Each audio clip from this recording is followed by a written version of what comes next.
Bonjour à tous et bienvenue dans votre édition régionale. Ce lundi, au sommaire, ce chiffre 100 millions, c'est le nombre de nuitées enregistrées en Bretagne en 2017.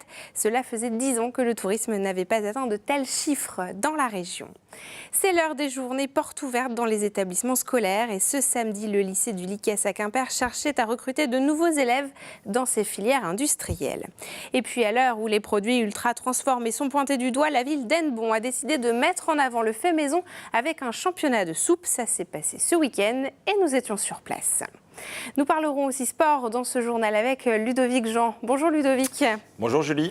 Et vous nous ferez un point sur les résultats de ce week-end en Bretagne. Et oui, et au menu aujourd'hui, le Landerneau Bretagne basket, Lorient et Brest en football, ainsi qu'un retour sur les interrégionaux de cross-country. Eh bien, on vous retrouve dans un instant alors pour parler de tout ça. Voilà pour le programme. Tout de suite, le journal de la rédaction du lundi 19 février 2018. Et pour ouvrir cette édition, retour sur les chiffres du tourisme en Bretagne. Presque 100 millions de nuitées ont été enregistrées dans les hébergements de la région cette année, en 2017. Un chiffre qui n'avait pas été atteint depuis près de 10 ans. Le comité régional du tourisme a présenté son bilan ce lundi. Le point avec TVR. La meilleure saison depuis 10 ans, 2017, a redonné des couleurs au secteur du tourisme. Et une bonne saison se joue dès les premiers mois de l'année. Le printemps a dopé l'activité 2017, avec notamment une croissance de 42% des nuitées en avril. Un très très bon mois d'avril qui s'explique par plusieurs choses. Un, il a fait un temps magnifique. Deux, sur le mois d'avril, il y a eu une concentration de toutes les vacances scolaires de toute la France, puisque toutes les zones mélangées ont fait qu'on a eu des vacances scolaires du 1er au 30 avril, plus des ponts au mois de mai qui font que vraiment ça a été une très belle avant-saison. En tout, 99 520 000 nuitées ont été enregistrées en Bretagne en 2017, un chiffre en hausse de 3%, et ce grâce au retour des touristes étrangers. Après une année 2016 morose, marquée par un contexte sécuritaire difficile, ils sont de retour avec une croissance de près de 5% de leurs nuitées en hôtellerie et de 10% dans les campings. Pour le comité régional de tourisme, deux raisons principales expliquent cette bonne saison 2017.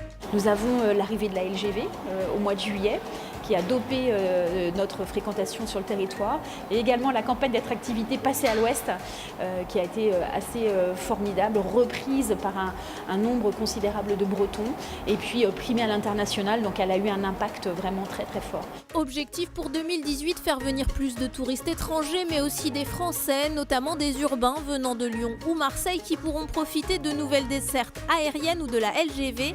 La Bretagne doit également travailler son image auprès des jeunes adultes. Si la météo est au rendez-vous, la barre des 100 millions de nuitées semble bien à portée de main. Fin de conflit à la médiathèque des Capucins à Brest. Les personnels ont décidé de stopper le mouvement de grève entamé fin octobre 2017.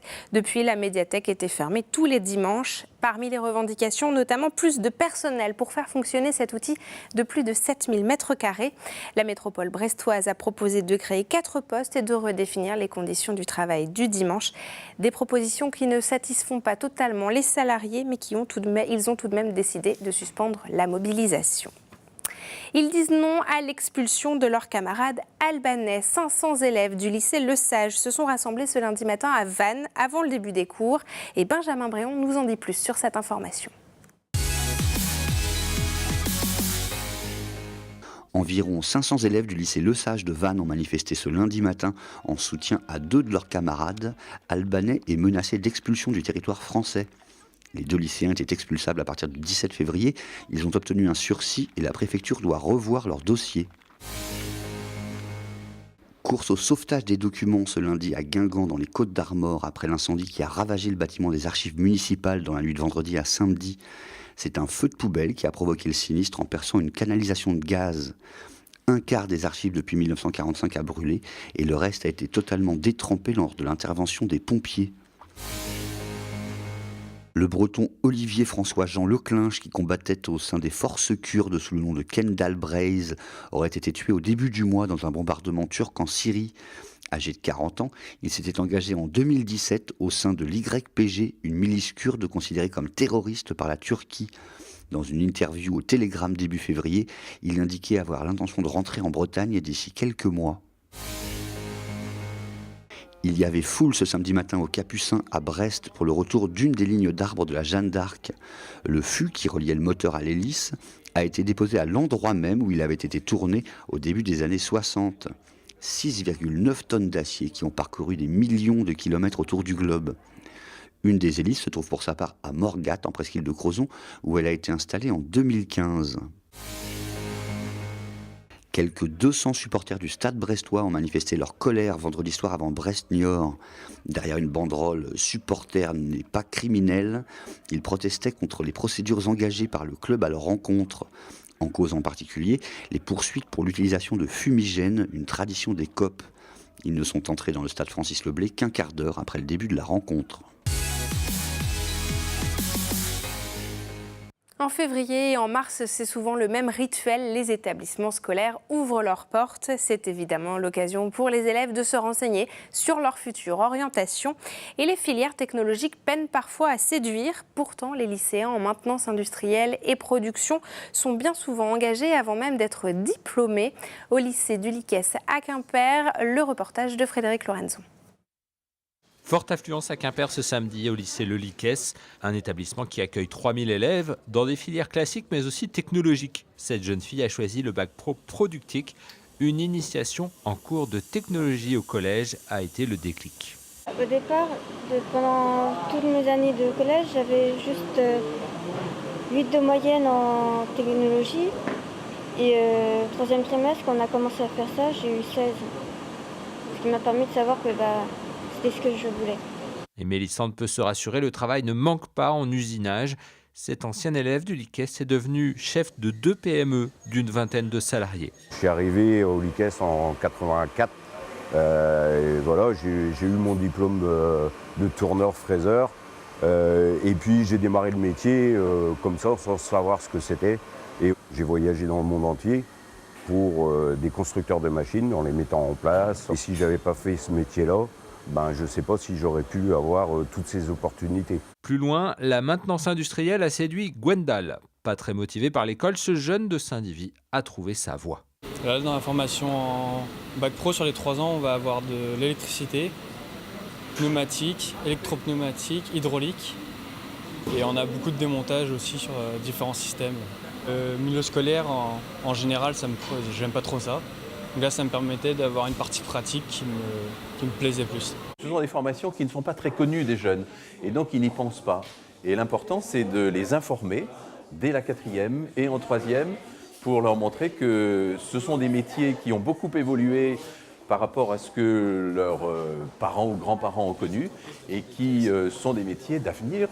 Le lycée quimpérois ouvre à nouveau la porte de ses ateliers le 20 avril prochain pour faire découvrir aux jeunes ces métiers souvent méconnus.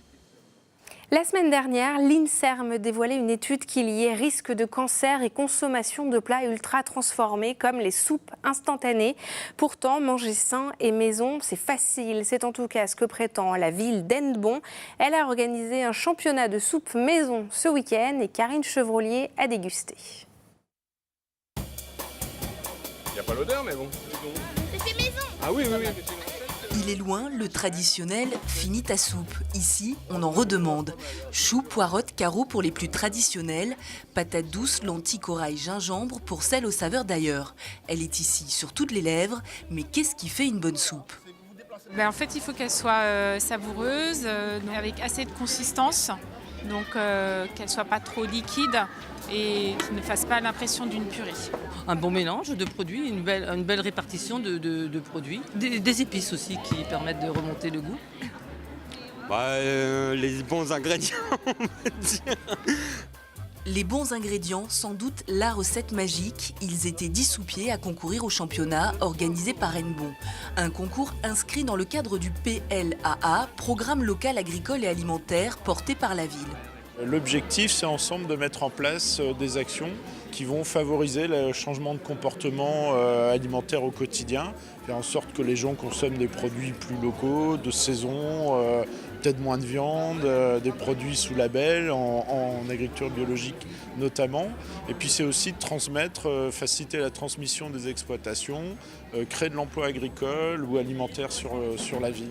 Environ 200 personnes sont venues goûter et voter. Gagnante de cette première édition, la chorbette Hadas, une soupe palestinienne à base de lentilles corail.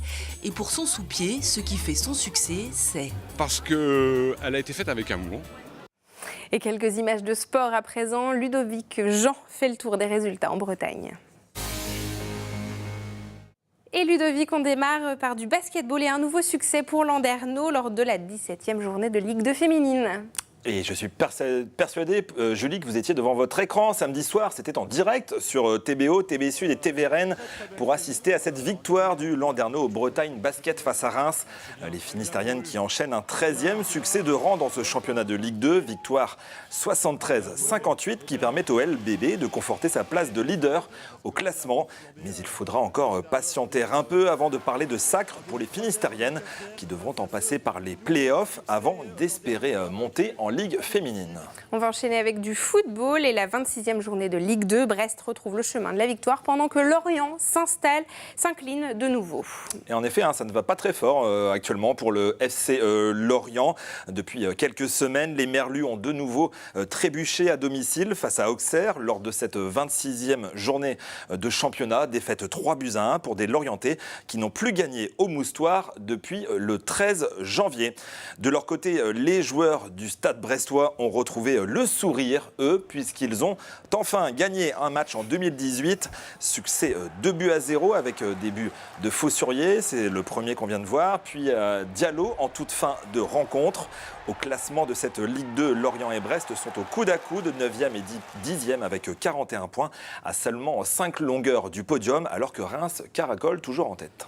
Et un mot d'athlétisme pour finir avec les interrégionaux de cross-country, c'était ce dimanche en Bretagne. Et direction Coignac dans les Côtes d'Armor pour les demi-finales du championnat de France. Plus de 2200 athlètes s'étaient donné rendez-vous sur le circuit de Kerlabo, côté breton. On retiendra surtout le titre de la Quimpéroise Karine Pasquier, tout juste 40 ans. Karine Pasquier et les autres que l'on retrouvera à Ploué dans le Morbihan. Ça sera les 10 et 11 mars pour la grande messe des championnats de France. Un rendez-vous très populaire qui devrait attirer la foule durant 2 jours à Ploué. Eh bien, merci beaucoup Ludovic, en tout cas pour tous ces résultats. À très bientôt. Et c'est la fin de cette édition. Merci beaucoup de nous avoir suivis. Je vous retrouve demain à 19h pour un nouveau journal de la rédaction. Je vous souhaite une très belle soirée sur nos antennes.